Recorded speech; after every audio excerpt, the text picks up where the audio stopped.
11:30 a.m. on Sunday. It's Tottenham hosting Manchester City. Spurs plus 333 at Bet365.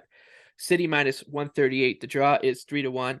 If this sounds familiar, it is. We just saw these two teams play a couple weeks ago. City beat Spurs 4-2 in a wild game. Spurs scored 2 goals late in the first half to go up 2-0. And then City stormed them. They pulled the Spurs. They pulled the Spurs against Spurs. Since the World Cup, Spurs are 2-1-3 win draw loss with a -1 goal difference and a -2.8 expected goal differential. We don't need to get into City's numbers. They look like City's numbers usually do. As usual, I like to look at City and Spurs as styles make fights, and when Spurs are big enough prices, which I think they are at home, it's pretty close. They get interesting against Pep City. So I'm leaning towards Spurs. We'll see if I get there. You can follow me, BJ Anthony, in the Action Network app, and of course, you can follow the Wonder Goal podcast in the Action Network app. There are some other underdogs I think I'll be backing instead of Spurs, but I could be talked into them. Maybe I'll be talked into them by you, BJ. Yeah, I think I'll be betting Tottenham in this match. I think City are incredibly interesting right now, even this match and going forward. So if you go back to the last time they were on the pitch, it was against Arsenal's B team in the FA Cup, and they did nothing. For the match, they created 0.32 expected goals, expected threat of 0.74, and just 2 penalty box shots. And both those shots came after Thomas Partey left the pitch. So now, obviously, we just saw this match very, very, very recently, but I found it very interesting that City sold Cancelo at the deadline. I think it leaves them very, very thin at the fullback position right now, because what City has been doing lately, so what they were doing at the beginning of the year is they were building up in a 2-2, 3-3, or 4-2, whatever. They were basically pushing 6 guys up to the front line. And one of those guys that was in the build-up play was Cancelo. He was inverting to be alongside Gundogan. And even before the World Cup, he started 12 of their 13 matches at left back. And the one match he didn't start, it was when Kyle Walker was out and he transitioned over to right back. Now they're going to probably be starting Nathan Ake at left back and Rico Lewis at right back. Now they've been inverting Rico Lewis to play the role that Cancelo was playing, but now City is building up in a 3-2-3, whatever kind of, basically now they're only pushing 5 guys up to the final line. So you have less guys to create that numerical advantage against teams who want to play a low block, something that Arsenal did to a great effect against City in the FA Cup. So now we're looking at a situation where Nathan Ake, who historically has been pretty injury prone, if he gets injured, City has nobody left at the fullback position. John Stones is injured right now. He's one of the more versatile defenders they have who can play right back, potentially left back. So now Pep is putting all of his faith in an 18-year-old Rico Lewis, who has been unbelievable so far. Like, he's a very, very good, but City going forward, I mean, Anthony's mentioned it many times about how, Holland has essentially kind of made them worse because their shots are down and they're not really getting the production that they were getting as in years past when they didn't have him.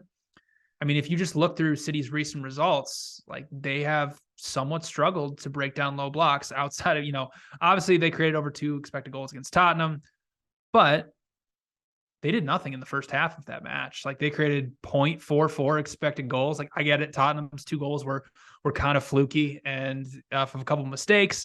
But with that being said, you even look at the match against Wolves. Like, City got a penalty. They did nothing up until they scored the first goal. They only created 1 big scoring chance in that match. So now we're going forward. Can they do it again to Tottenham? I'm not so sure.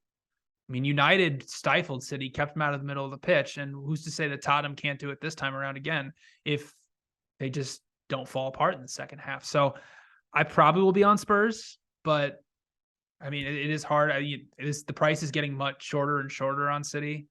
They were -150 and now they're down to -135 at some books. So it's getting harder and harder to play Tottenham, but I'll probably eventually be on them, and I'll be kind of looking to fade City going forward.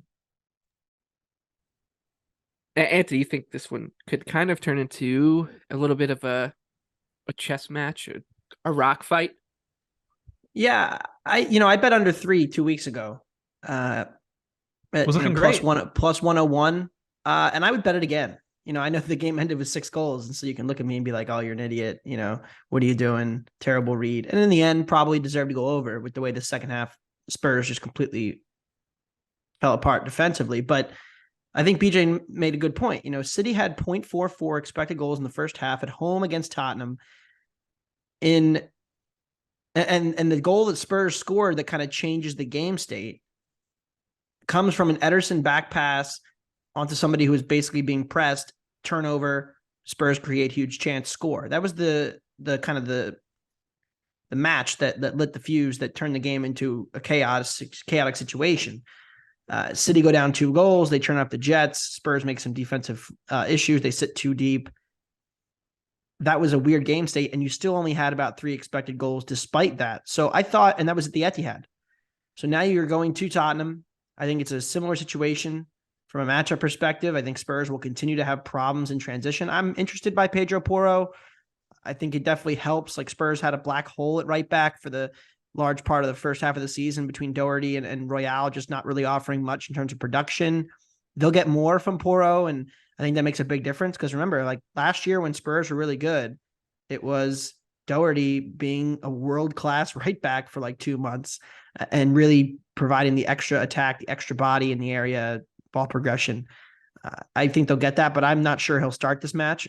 Even if he does, it'll be a more defensive approach from Spurs. I agree with you. Like, losing Cancelo is a big loss. Rico Lewis can do the job, but can he provide the same level of expected assists? Like, I think he's just as good of a passer from deep as Cancelo maybe, but he's not going to get forward as much and provide that value that Cancelo was. I think that's the biggest difference. So I think that hurts the City attack a little bit. And yeah, I mean, I've been saying this for a few weeks now, maybe a month. City's attack is worse than it was last year. I don't think it's because they signed Erling Haaland, but somebody from The Athletic, I think it was Michael Cox, Ali Maxwell, wrote a good piece. It was, have they become more predictable with Erling Haaland? I think that's a little bit more interesting and probably more likely the scenario. We don't know, but all that matters is that it is true. Like, City is a worse attack this year than they were last year. That's why I bet the under 3 at -120. I'd bet it up to -130. I think that's really the angle here with Spurs attack. I mean, they hosted Fulham, or they went to Fulham. They created less than 1 expected goal in that match. They were terrible. Like, Kane had his 1 moment of brilliance, but they didn't really do much else. That's against one of the worst defenses in the Prem. So I don't think Spurs have fixed much of anything in their situation right now.